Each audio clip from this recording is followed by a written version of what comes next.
سال ہم نے 2.5 ملین ہیکٹر کے اوپر کاٹن کاشت کی ہے، تو یہ تقریباً کوئی 20% ریڈکشن ہے ان کاٹن ایریا، 20 سے 27%۔ اب جو دوسری فصلیں ہیں جو کاٹن کے ساتھ کمپیٹ کرتی ہیں، جس میں شوگر کین ہے، میز ہے،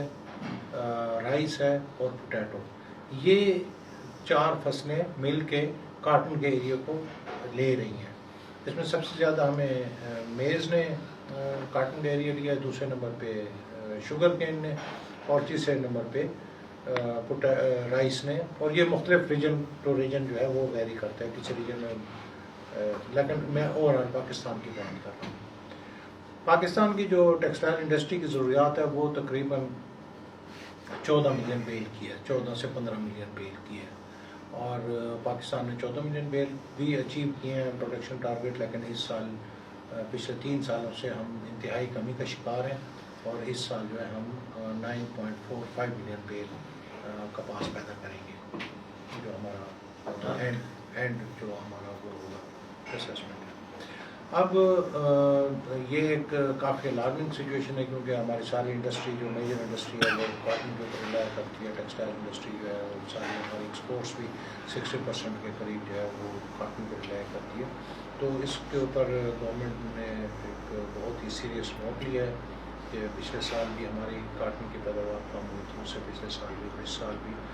اور اس کو فوری طور پہ ایمرجنسی پروگرام میں شامل کرنے کا فیصلہ کیا گیا ہے۔ اس کے ساتھ ساتھ ابھی ہم ایک پلاننگ فیز میں ہیں، جس میں ہم یہ دیکھ رہے ہیں کہ جو کپاس کا جو ایریا کم ہوا ہے اس کی ریزنز کیا ہیں، اور اس میں ہمیں پتہ چلا ہے کہ سب سے بڑی ریزن جو ہے وہ پروفیٹیبلٹی ہے، کہ جو باقی کمپیٹنگ فصلیں ہیں ان میں جو منافع ہے زمیندار کا وہ زیادہ ہو گیا ہے اور کپاس میں کم رہ گیا، تو کس طریقے سے کپاس کو بھی ایک منافع بخش فصل بنایا جائے۔ تو اس کے لیے ہم پلاننگ کر رہے ہیں، جس میں جو ڈفرینٹ ان پٹ ہے اس میں کچھ سبسڈی، یا اس میں سبسڈی کا لفظ آپ نہ لکھیے گا، اس میں زمینداروں کی معاونت کا فیصلہ کیا گیا ہے۔ اس کے ساتھ ساتھ اگر پھر بھی مارکیٹ فورسز میں کپاس کی قیمت نیچے آ جاتی ہے تو ہم اس کو سپورٹ پرائس کے ذریعے یا انٹرونشن پرائس کے ذریعے اس کی پروفیٹیبلٹی کو انشور کرنے کی کوشش کریں گے۔ تو یہ کچھ ایسے سالڈ اقدامات ہیں جن کی وجہ سے انشاءاللہ جو کپاس کا زمیندار ہے اس کا کانفیڈنس بحال ہوگا، اور کپاس کا جو گیا ہوا رقبہ ہے وہ آہستہ آہستہ واپس آئے گا۔ یہ شاید 1 سال میں ممکن نہ ہو، اس کو اگلے 2-3 سال۔ اس کے ساتھ ساتھ یہ تو مطلب شارٹ ٹرم کی بات ہی، لانگ ٹرم میں آج آپ نے دیکھا کہ ہم نے جو ازبکستان کے ساتھ کاٹن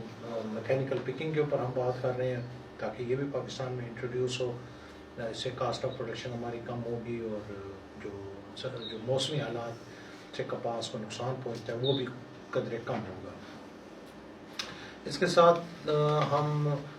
جو ملٹی نیشنل سیڈ کمپنی ہے اس کے ساتھ نئی سیڈ ٹیکنالوجی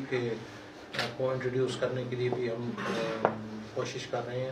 ان کے ساتھ نیگوسیشن کر رہے ہیں، بات چیت کر رہے ہیں، تاکہ جو جدید ٹیکنالوجی ہے بیج کی وہ بھی پاکستان میں متعارف کی جائے، اور اس کے اوپر اس کی وجہ سے پیداوار میں خاص اضافہ ہوگا۔ کلائمیٹ سمارٹ جی،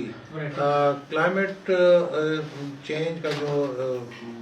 ایشو ہے یہ بہت ہی چیلنجنگ ہے، اور صرف کپاس کے لیے نہیں، باقی فصلوں کے لیے بھی۔ آپ نے دیکھا پچھلے سال ہم نے ہماری گندم کی بہت ہی بمپر کراپ تھی، لیکن آخری جو اس کے ہارویسٹنگ کے قریب جو دن تھے اس میں ایسے موسمی حالات ایسے بنے کہ بیماری نے آ لیا، اور ہماری پیداوار جو ہے وہ بہت ہی متاثر ہوئی۔ تو کلائمیٹ جو ہے وہ کلائمیٹ چینج کا جو فیکٹر ہے، یہ ہمارے سائنٹسٹ کو ہم نے یہ چیلنج دیا ہے کہ وہ ایسی فصلیں تیار کریں جو سیویئر انوائرمنٹل کنڈیشنز کے کا مقابلہ کر سکیں، اور ہائی ٹمپریچر میں بھی وہ سروائیو کر سکیں، اور ہائی رین فال میں بھی۔ تو آپ دیکھ رہے ہیں کہ پچھلے 4-5 سال میں جو ہمارے موسمی تغیرات ہیں وہ ایکسٹریمز کی طرف بڑھتے جا رہے ہیں، یعنی جب گرمی پڑتی ہے تو شدید گرمی پڑتی ہے، اور جب بارشیں ہوتی ہیں یا ٹھنڈا موسم جب آتا ہے تو وہ شدید ٹھنڈا موسم اس طرح ہوتا ہے. اچھا سر، یہ کلائمیٹ چینج کا جو امپیکٹ ہے یہ پاکستان میں زیادہ ہے یا دیگر ممالک میں بھی نظر آ رہا ہے؟ نہیں، عام لوگوں نے کنٹرول کر لیا. دیکھیے یہ کلائمیٹ چینج جو ہے یہ گلوبل ایشو ہے اور دنیا کے مختلف ممالک مختلف قسم کی ایکسٹریمز کی ایشو کے ساتھ نبردآزما ہے. آپ نے دیکھا ہوگا، سنا ہوگا پچھلے دنوں جو آسٹریلیا میں آگ لگی، وہ مطلب ہسٹری کی بدترین آگ ہے اور ابھی تک 3 مہینے ہو گئے، ابھی تک چل رہی ہے. یہ بھی ایک کلائمیٹ چینج کی ایک ریزن ہے. مختلف ممالک میں اب جو موسم جو تبدیل ہوتا ہے، کسی جگہ پر وہ آپ کو فیور کر رہا ہوتا ہے اور کسی جگہ پہ وہ نقصان کر رہا ہوتا ہے. تو اس بات کو کہنا کہ وہ کلائمیٹ چینج جو ہے وہ بالکل ہی نقصان دہ ہے، یہ میرے خیال میں مناسب اسٹیٹمنٹ نہیں ہے. تو ڈپینڈ کرتا ہے آپ کی ایگریکلچر کس طرح کی ہے، آپ کے لوگوں کی قوت مدافعت کس قسم کی ہے، تو اس حساب سے وہ کلائمیٹ جو ہے وہ افیکٹ کرتی ہے.